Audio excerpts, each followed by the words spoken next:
In today's video, we're going to be diving into the upcoming pattern, focusing in on this colder air that is expected to move in very soon, starting late this week into early next week and lasting likely into the first week of September. This is going to bring very fall-like temperatures around the nation, especially the central and eastern states, where we could see 70s or even 60s as highs, depending on how far north you are. So this is a very considerable cool down, considering we're only in August. So first things first, we're taking a look here at the 6 to 10 day temperature outlook from the National Weather Service, and this goes from August 27th through August 31st. And you can see for this time frame, we expect the heart of the cold to be located across some of the plains, Midwest, Ohio Valley, Mid-Atlantic, into maybe some of the Northeast as well. This is where we expect the furthest below normal temperatures. You might also take notice of some above normal temperatures sitting over the western United States, and that is certainly playing a role in encouraging this colder air to move eastward as this dominant ridge basically shoves everything out of the way. Even when we take a look at the 8 to 14 day temperature outlook here, which goes for August 29th through September 4th, you can see that we have below normal temperatures here for a lot of, again, the plains, lower Midwest, deeper south and southeast, and then up into the Mid-Atlantic and even and maybe into some of New England again. So this would be bringing us again into that first week of September. We're going to take a look at how the past 5 days have gone as far as temperatures, because we want to show this daily so that we can watch the transition happen. But as you can see, over the past 5 days, we've had below normal temperatures there along the western seaboard, with above normal temperatures mostly over the plains, Rockies, and into parts of the Midwest. And this is kind of blocking any major cool downs from moving into the east. You can see we have had cooler conditions for the Mid-Atlantic, Northeast, Great Lakes, but not this huge cool down that we're expecting. So let's first off take a look at some of the storminess, and then we're going to dive into the upcoming temperatures. We can see Hurricane Erin is moving away along some parts of the Mid-Atlantic and Southeast coast. We have had some very intense winds here in southeastern Virginia. I was driving around today and I actually saw a tree that had fallen down onto a fence. It's actually surprising because the winds didn't seem that strong, but it was enough to bring down a tree, and there was a lot of branches and trash everywhere. So it was certainly an impactful system. I know that for the Outer Banks, it was a bit worse. So definitely an impactful system, to say the least.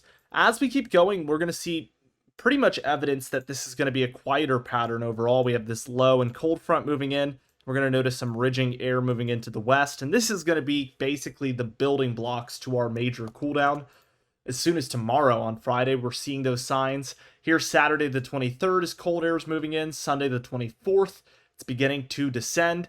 And then by Monday on the 25th, we're seeing kind of the peak of this cool down. And when we look at the jet stream, we see something like this. It's a pretty considerable cool down and Arctic blast in the east, with this really large ridge pattern out west taking place. We could see a lot of activity for the southwest, four corner states, and into the plains. But again, the east is going to be pretty far below normal as far as activity. For days, we deal with just cooler, drier conditions here. The deep south and Gulf states are seeing some precipitation, but really, really quiet. This is all the way at the end of the model run, so really nothing too eventful happened through the whole model run.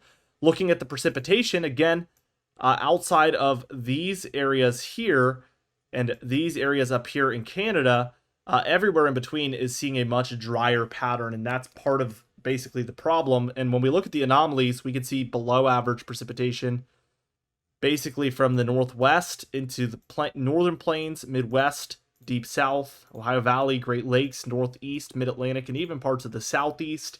Really, really inactive for most of the United States. Now, as we kind of just dive into the cooler temperatures here, we can see, again, cooler temperatures are already in place for the coming days, but it does get much worse as we reach towards Monday, for example, where we have 10 to 15 degrees below normal in the greens. I mentioned this yesterday, but if you're looking at 10 to 15 degrees below normal, that's about temperatures that would be average in about a month. So this is for August 25th, you would be seeing, if you're in the greens, September 25th temperatures. And then some of these purplish blues and magentas here is 20 degrees or more below normal. You're looking maybe at 2 months ahead of schedule. So probably October 25th temperatures there. Very, very considerable cold air. As we keep going, we see this just kind of last 26th, 27th, 28th, 29th. It's starting to weaken, but this model starts to show more cooler air starting to move in. Nothing crazy like that first one, but for that first week of September, and continued warmth over the west. This could be an interesting pattern if we see this hold on the models. Now, as we take a look at the GFS model, we want to check for agreement, and what we end up seeing is, again, major cooler air moving in, maybe even more major in this case than what we saw in the European model, and it sticks around, and then here comes that second one for that first week of September. It is a little bit up and down throughout the west, so it's not the most potent, pure, positive PNA, but we do see enough for some Arctic air to move in once again, perhaps for that first week of September. So now both models kind of in agreement that this could actually last quite a while. We're going to have to watch it very, very closely. I am curious to see what the models continue to suggest.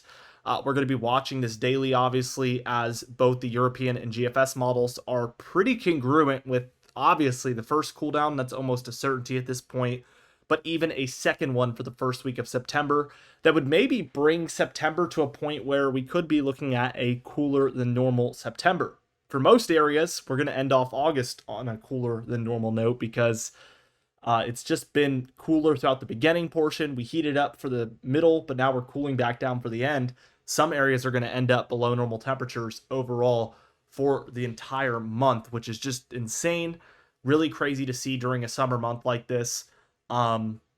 Maybe it's been years since I could say this, pretty much beyond when I've been making YouTube videos, but maybe we're going to get an early and more traditional fall season coming up. Only one could hope. I mean, I would definitely be hoping for that, and I think it'd be super cool. Time will tell, of course, and we'll be watching it closely with you guys, as I mentioned before.